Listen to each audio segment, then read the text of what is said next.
waxaan hal habeen ku ag xanimay nin darbi jiif ahaa magaalo markaas aan ku cusbaa magacayga waa Jaali tanina waa sheekadeeda waxaan shaqo lacag fiican bixinaysa ka helay magaalo cusub halkaas ayaan u guuray waxaana ka shaqo bilaaway magaaladaas maalin maalmaha ka mid ah aniga oo shaqadii ka soo baxay una socda xaafadda ayaa indhahaygu waxay qabteen nin darbi jiif ahaa ama homeless ahaa oo wadada dhinaceeda fadhiya waxaan siiyay lacagtii ii soo hartay dabahaantii aad ayuu iigu duceeyay wuxuuna i weydiiyay maalinteeda sida ay ahayd waan sheekaysanay saacado badan ayuu hadalkeeni qaatay ilaa aan waayay baskii ugu dambeeyay ee xaafadeeda tagayay taleefankaygana waa iga dabdhacay mana haysanin lacag kaash oo aan bas ku raaco waxaan sameeyay ma aqaano magaaladana waan ku cusbaa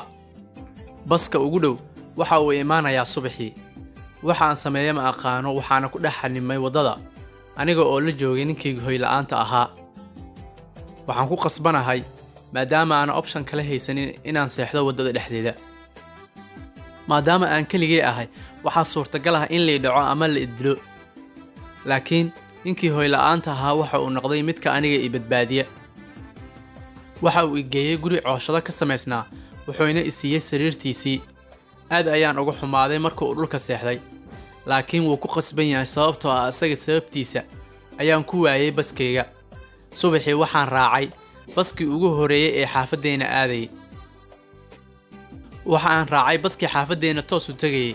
markii aan soo gaaray xaafadda waxaan arkay hooyaday oo bannaanka igu sugaysa waa weydiiyay hooyo maxaa meeshan ka samaynaysaa oo kugu dhacay markii ay aragtay aad ayay u ooysay waxay ii sheegtay in baskii ugu dambeeyay ee xal aniga iga tagay oo shil galay dhammaan dadkii ku jirana ay baaba'een cidda kaliya ee ka badbaadanaya aniga tahay maadaama aan soo raacin alla ka sokow waxaan u mahadcelinayaa ninkii homelesska ah ama guriga la'aanta ahaa